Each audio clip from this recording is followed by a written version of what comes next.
So the talk of the town is obviously still about Liverpool and Tierney and how he screwed over Forest. But I want to go a bit deeper into that question. How many times have Forest been screwed this season? And how many have gone our way? Welcome to the video.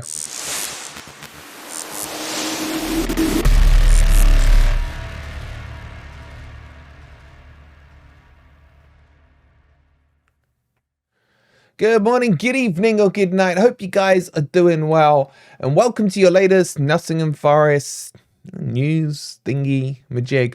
Anyway, in today's video, we're going to objectively look at all the controversial points from Nottingham Forest's season so far. And there are many more, but I really want to outline the key ones, the ones that everyone got talking about. And are Forest in a plus or minus when it comes to being screwed over or helped by VAR, the PG, LOL, etc.? If you're enjoying the content, please don't forget to hit that like button. Subscribe to Forest Fan TV if you are new. And a quick shout out to Foco, where you can get your officially licensed Forest prizes, gifts. You can get this new Hawaiian beach shirt for 40 quid. You can get this beautiful ball that you can put together with the Forest logo, the world famous City ground as well. If you're in a football team and need to look after your boots, get your boot bag, and of course the infamous gnome for 22 quid. And the beautiful Forest logo on a huge flag, all for £10. Don't forget to use code FFTV10 for 10% off your full checkout. Okay, guys, with that said, let's jump into this. And I want to do this chronologically. And I want you guys to cast your minds back to the beginning of the season and Manchester United. The first one for me that comes to mind is, of course, the penalty that Rashford got when he dived against Danilo. Now, I personally think it wasn't a penalty, but I also personally think because it's at Old Trafford, they're always going to give it. It was never a penalty. It was such soft contact, if any at all. And at that stage of the game, Forest were drawing 2 apiece with Manchester United. So what you can technically take away from that, and there's the butterfly effect, sliding doors, etc. But had the score remained the same, Forest would have gained 1 extra point from that. And that's what we're going to do throughout this. We're going to look at the points tally and how much Forest are up or down based on these decisions. So for the Manchester United one, I'm giving Forest an extra 1 point had we been able to low block our way Cooper style to a 2-2 draw. So that's the first one. Now within that match as well, Worrell got sent off. I actually think it was a red card, but I'll leave you guys to tell me down below. Do you think that was controversial or not? Now, the second one that we need to talk about is, of course, when Forest then maybe got something in their favour, and that was against Burnley. Now, Burnley went through and scored, and it was ruled out on review as a handball for their second goal. So with that one, officially they're saying that that should never have gone to VAR to be reviewed. That should never have been sent back to the referee, and it should have remained as a goal. So I don't actually think it was a goal. Yes, I think it's subjective, but I do think it was a handball. But if we're going to be objective on this, Forest gained a point from that game instead of losing it. So we can now say that Forest are at a net 0 after those first 2 incidents. Now, if we move it to the next one that comes to mind, and again, this one, again, just going chronologically, was against Brentford at home. And Matt Turner, for me, absolutely fouled the Brentford striker. And it should have been a penalty. And had that gone in, Forest would have lost that match and ended up with no points. So you could say Forest gained an extra point there. So at the moment, you would say Forest are a +1 for me on that one. So those are the first 3. And then I think we have to fast forward, and let me know in the comments if I've missed any out.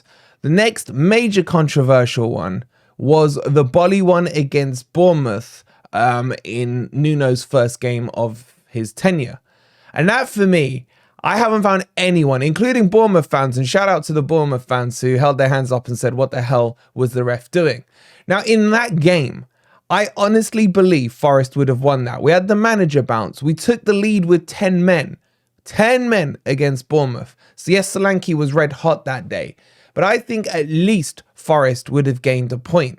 So I'm going to put us down as a -3 for that one. Now, you could argue it'd be a -1. Maybe a draw would have been the more objective way to look at it. But I do honestly feel that Forest would have gone on to win that match.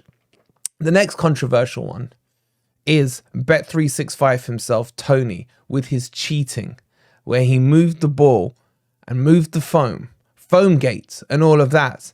And at that stage, Forest were winning. Danilo had scored an absolute cracker of a goal. And then Toney does what Toney does best and cheats. And then they equalise, they go on to win, and Forest lose.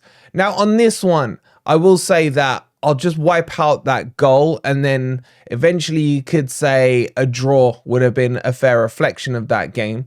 So I'm going to say Forest missed out on 1 point there. What do you guys think? Would you give Forest all 3 on that one? But then it gets worse. Then we move on to the Newcastle penalty. In a situation where the game was tied, Taiwo goes through, does his Bambi on ice routine, goes round the keeper, and Dubravka raises his arm up to trip Taiwo. And then literally minutes later, they go down the other end and score. Forest would have taken the lead of that penalty, assuming Morgan Gibbs-White would have put it away. From getting 0 points officially, Forest could have been cost 3 points out of that one. I think that's fair. I think Forest would have been good for a win there against Newcastle. So I'm giving us a +3 on that, or -3 on that one that we've missed out on. And then we move on to the FA Cup. Now, technically, this doesn't count in terms of the Premier League things, but Forest could have gone through to the next round. On this one, I say very simply, if it was offside in the Carabao Cup final, then it should have been given offside in the FA Cup match against Manchester United. Notice a theme here. Every time we lose to Manchester United, it's down to a controversial moment. We had it last year when Harry Maguire put his arm literally in the air, handballed it, and VAR look the other way and count those brown envelopes. So that one we'll put on just for a reference point.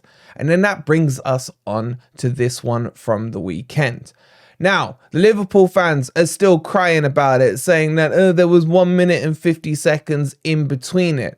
What they're not understanding, and I'm sure the Forest fan base is understanding, is that the butterfly effect would have come into full mode right there. And they wouldn't have been in that scenario where they got the corner and then between Hudson-Odoi and Taiwo, they wouldn't have cleared it.